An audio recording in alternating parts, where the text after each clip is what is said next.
नमस्कार, मैं हूं अभय कुमार। आप देख रहे हैं अपना खास कार्यक्रम बिहार समाचार। बिहार समाचार में खबरें बिहार की, बातें बिहार की, देश दुनिया की तमाम खबरें जिसे आपको जानना जरूरी है। बिहार समाचार में हम खबर लेते हैं सत्ता के गलियारों से, पंचायत के गलियों से और गांव के चौपालों से, जो आपको रखता है अपडेट और आप रहते हैं आगे। तो बिहार समाचार में हम पहली खबर ले रहे हैं। बहुत बड़ा फैसला केंद्र सरकार से आया है कि 22 को केंद्र के दफ्तरों में आधे दिन की छुट्टी रहेगी। अयोध्या में 22 जनवरी को रामलला के प्राण प्रतिष्ठा को लेकर केंद्र सरकार ने यह घोषणा कर दिया है कि दफ्तरों में केंद्र के अंदर का जितने भी दफ्तर हैं, पोस्ट ऑफिस हो, सारे दफ्तरों में, जो केंद्र संचालित दफ्तरों में आधे दिनों की छुट्टी होगी। और यह बहुत बड़ी खबर है कि केंद्र सरकार ने यह घोषणा कर दिया है कि 22 जनवरी को छुट्टी किया जाएगा दफ्तरों में। वहीं 5 फरवरी से 29 फरवरी तक बजट सत्र 17 बैठक होगी।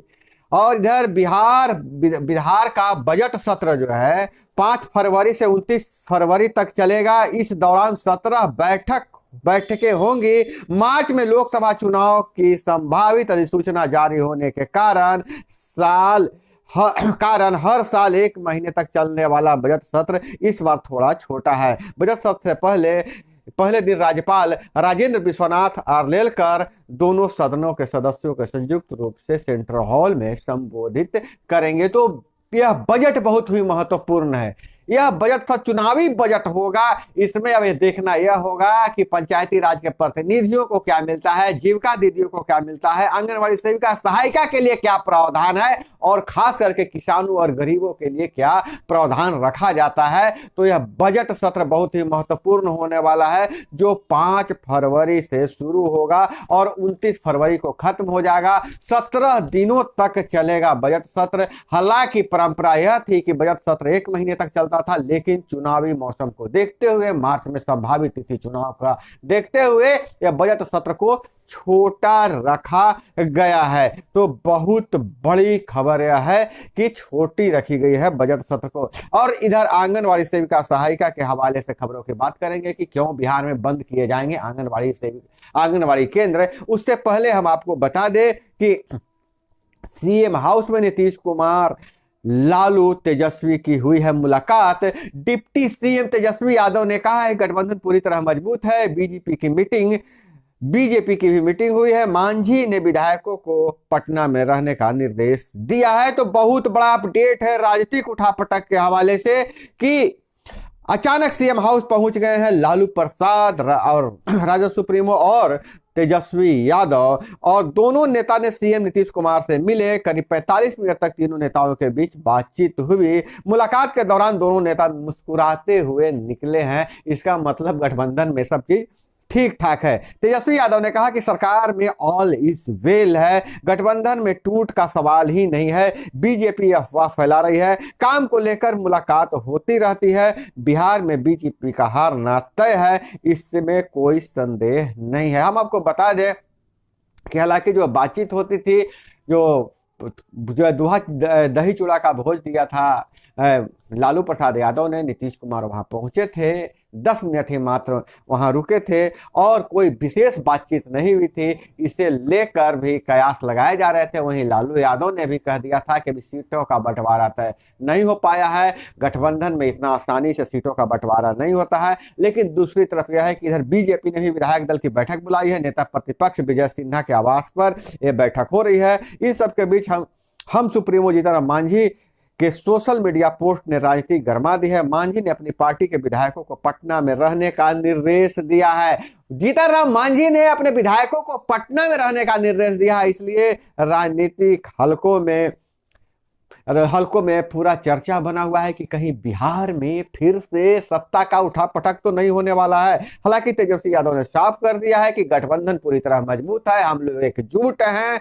लोकसभा चुनाव में भाजपा का हारना तय है। सियासी उलटफेर को लेकर कहा कि ऐसा कुछ नहीं है, ऐसी कोई बात नहीं है, हमारी सरकार मजबूती के साथ चल रही है। बीजेपी बार बार अफवाह फैला रही है और बीजेपी ने जहां बैठक बुलाई है, अब बीजेपी की आपात बैठक इसको कहा जा रहा है। एक तरफ जहां ये इंडी गठबंधन के बीच तनाव की स्थिति बनती जा रही है। वहीं बीजेपी बिहार की बदल रही सियासत को देखते हुए लगातार बैठकों का दौर शुरू कर दिया है और पैनी नजर बनाए हुए है। नेता प्रतिपक्ष विजय सिन्हा के आवास पर शुक्रवार को विधायक दल की बैठक हो रही है। इसमें मुख्य तौर पर 2 एजेंडों पर बातचीत होगी और युवा मतदाताओं न्यू वोटर्स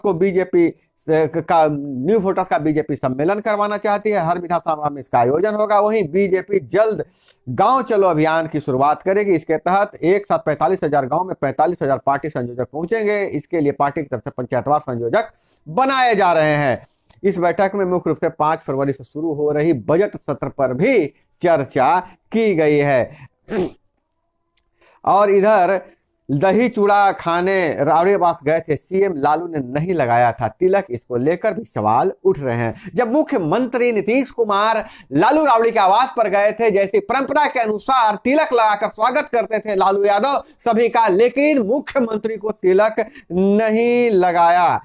लालू प्रसाद की ओर से दही चूड़ा का भोज का आयोजन किया गया था। भोज में सीएम नीतीश कुमार, जदयू के पूर्व राष्ट्रीय अध्यक्ष ललन सिंह और विजय चौधरी शामिल हुए। सीएम अपने आवास से पैदल ही राबड़ी आवास गए थे। राबड़ी आवास पर नीतीश कुमार 10 मिनट तक रुके थे, लेकिन दही चूड़ा का तिलक लालू यादव ने नहीं लगाया। और उसी समय इसी भोज में शामिल राज विधायक भाई वीरेंद्र ने कहा था कि लालू यादव के आशीर्वाद से ही नीतीश कुमार बिहार के मुख्यमंत्री है, समय आएगा तो तेजस्वी भी सीएम हो जाएंगे।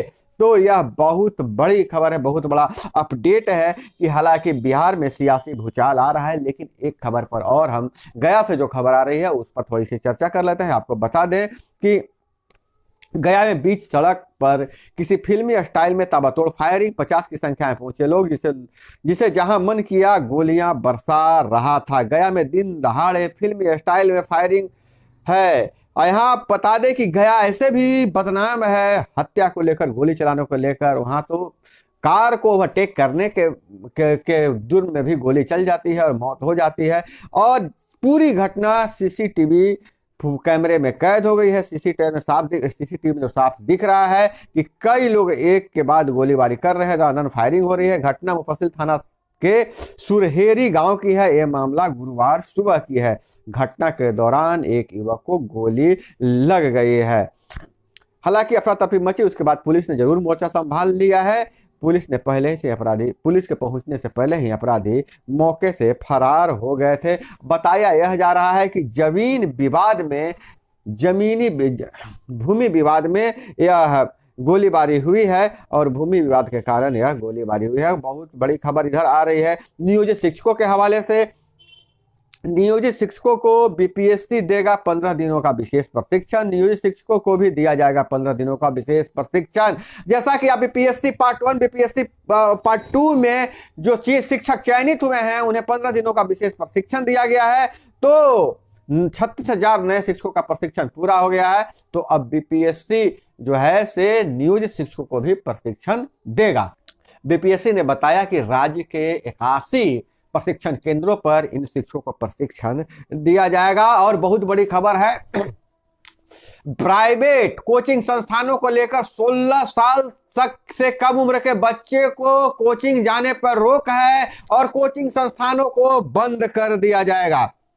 प्राइवेट कोचिंग सेंटर की मनमानी पर अब केंद्र सरकार ने लगाम कसने की तैयारी कर दिया है। नई गाइडलाइन के अनुसार अब कोई भी कहीं भी प्राइवेट कोचिंग सेंटर नहीं खोल पाएगा। इसके लिए पहले उसे रजिस्ट्रेशन कराना होगा। यही नहीं, कोचिंग सेंटर में 16 साल से कम उम्र के बच्चों के पढ़ाई के लिए नामांकन नहीं होगा। कोचिंग सेंटर किसी भी छात्र से मनमानी फीस नहीं वसूल सकेंगे। तो यह नकेल कसने जा रही है केंद्र सरकार कोचिंग सेंटरों पर। और कोचिंग सेंटर अब कहीं भी जैसे खोल लेते थे नहीं खोल पाएंगे। और इधर एक खबर और आ रही है, बड़ी खबर यह है कि बिहार में बंद होंगे कम बच्चे वाले आंगनवाड़ी केंद्र। विभागीय समीक्षा के बाद लिए गए हैं कई निर्णय।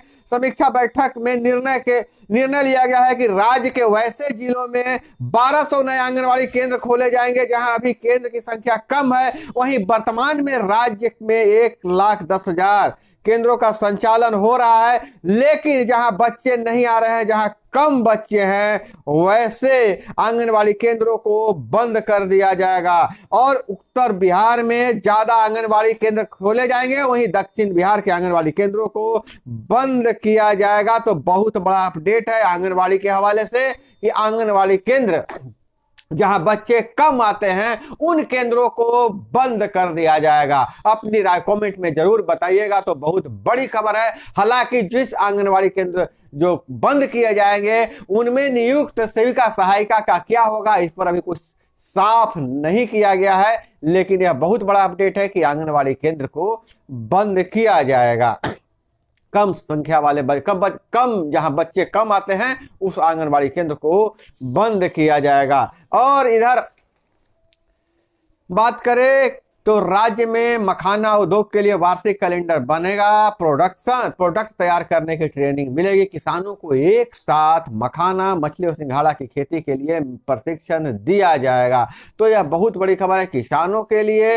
राज्य में मखाना उत्पादन का वार्षिक कैलेंडर तैयार किया जाएगा। किसानों को मखाना मछली और पानी फल सिंघाड़ा, मखाना प्रसंस्करण, मखाना के उत्पाद तैयार करने तथा मखाना के विपणन आदि विषयों पर किसानों को प्रशिक्षित करने के लिए वार्षिक कैलेंडर तैयार किया गया है और उन्हें एक विशेष ट्रेनिंग दी जाएगी। वहीं सुशील मोदी का बहुत बड़ा बयान आया है कि 22 जनवरी को आधे दिन की छुट्टी घोषित करे राज्य सरकार। हम आपको पहले ही बता चुके हैं कि केंद्र सरकार 22 जनवरी को अयोध्या में श्री राम लल्ला के प्राण प्रतिष्ठा के आयोजन को लेकर 22 जनवरी को आधे दिनों की छुट्टी घोषित किया है। अब सुशील मोदी ने बिहार सरकार से भी मांग किया है कि बिहार में भी 22 जनवरी को आधे दिनों की छुट्टी घोषित किया जाएगा। और जीविका दीदियों के लिए बहुत बड़ी खबर, 3500 सोलर मार्ट खुलेंगे, जीविका दीदी करेंगे संचालित।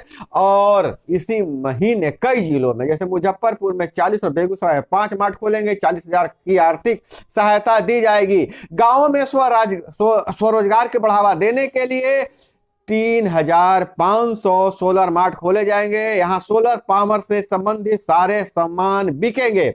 Solar light, solar LED, fridge, dryer, solar torch के साथ कोल्ड स्टोरेज के सामान भी लोग खरीद सकेंगे। जीविका दीदियां सोलर मार्ट चलाएंगी। मार्ट खोलने के लिए 40,000 रुपए की आर्थिक सहायता दी जाएगी। इसी महीने 45 सोलर मार्ट बेगूसराय, मुजफ्फरपुर में खोले जाएंगे। तो यह बड़ी खबर है जीविका दीदियों के लिए। जीविका दीदी अब सोलर मार्ट खोलेंगी, इस सोलर मार्ट को जीविका दीदी ही चलाएंगी और उनकी आय में बढ़ोतरी होगी। और इधर वार्ड सदस्य और मुखिया सरपंच के हवाले से खबर, तो अभी फिलहाल हर पंचायत और प्रखंड में गहमागहमी लगा हुआ है। कहीं प्रखंड प्रमुख पर अविश्वास प्रस्ताव आ रहे हैं तो कहीं पारित हो रहे हैं, कहीं अविश्वास प्रस्ताव गिर जा रहे हैं। अब नया ट्रेंड यह चला है, हालांकि पहले देखने में कम मिलता था ऐसा, उप मुखिया पर भी अविश्वास प्रस्ताव लाए जा रहे हैं। हालांकि 1-2 जगह से खबरें ऐसी आई हैं कि उप मुखिया पर अविश्वास प्रस्ताव पारित हो गया है और वहां फिर से अब चुनाव होने की संभावना है। चुनाव कहने का मतलब कि उप मुखिया का चुनाव। और इसे लेकर रवि जो जनप्रतिनिधि है, पंचायती राज के जनप्रतिनिधि, अपने हक अधिकार के लिए लड़ने के बजाय आपस में ही भिड़े हुए हैं। आपके पंचायत में, आपके प्रखंड में क्या स्थिति है, जरूर कमेंट में बताइएगा। वहीं महागठबंधन सरकार में आम लोगों की सुरक्षा भगवान भरोसे, प्रभाकर मिश्र का बयान है। भाजपा के प्रदेश प्रवक्ता प्रभाकर कुमार मिश्र ने कहा है कि महागठबंधन सरकार में आम लोगों की सुरक्षा भगवान भरोसे है, भगवान भरोसे है। और वहीं बिहार से अन्य खबरों की अगर बात करें तो ताराचंडी रोहतास, यहाँ तारा और सूर्य एक साथ विराजमान है। खास करके अभी मंदिरों पर खूब आर्टिकल्स आ रहे हैं, मंदिरों पर चर्चा हो रही है, तो हर जगह के बारे में कुछ न कुछ बताया जा रहा है। वहीं मोदी राम से जुड़े हर स्थलों का दर्शन कर रहे हैं। और जमीन के झगड़े में पिटाई से घायल पिता की मौत, 3 घंटे बाद शोक में बेटे की भी मौत हो गई। लौरिया से खबर है, नाराज लोगों ने 3 घंटे तक किया एनएच जाम। और वहीं नरकटियागंज में पुलिस ने अपहृत 3 नाबालिगों को छापा मारकर बरामद किया है। और वहीं हादसे में युवा दंपत्ति की मौत, 1 माह पहले ही हुई थी शादी, एक साथ जली चिताएं। यह पंजवारा बांका जिला से खबर आ रही है। वहीं औरंगाबाद जिला से भी खबर आ रही है कि बुलेट सवार शिक्षक दंपति, पति पत्नी दोनों शिक्षक थे, वह जा रहे थे, उन्हें अनियंत्रित डंपर ने टक्कर मार दिया, उसमें शिक्षक की मौत हो गई, शिक्षिका गंभीर रूप से घायल हो गई है। वहीं विदेशी पर्यटकों के जरिए भारत में फंडिंग कर रहे हैं खालिस्तानी आतंकी, हवाला की जगह MTSS इस्तेमाल कर रहा है बब्बर खालसा इंटरनेशनल। और इधर विदेश से खबरों की अगर बात करें तो ईरान और पाकिस्तान के बीच में इतना तनी चल रहा है। ईरान ने एयर स्ट्राइक किया था, उसके जवाब में पाकिस्तान ने भी एयर स्ट्राइक किया है। पाकिस्तान ने दावा किया है कि हमने ईरान के 9 आतंकियों को मार गिराया है। हालांकि पाकिस्तान ईरान पर एयर स्ट्राइक करके, हवाई हमला करके फंस चुका है। अब इस देश को डूबने से कोई नहीं बचा पाएगा। तो दोस्तों, यह थी वो तमाम खबरें जिसे आपको जानना जरूरी था। इसी तरह से खबरों के लिए जुड़े रहे हमारे साथ। चैनल पर नए हैं तो चैनल को सब्सक्राइब कर लीजिए, वीडियो पसंद आए तो एक लाइक जरूर कीजिएगा। मिलते हैं अगले वीडियो में। जय हिंद, वंदे मातरम।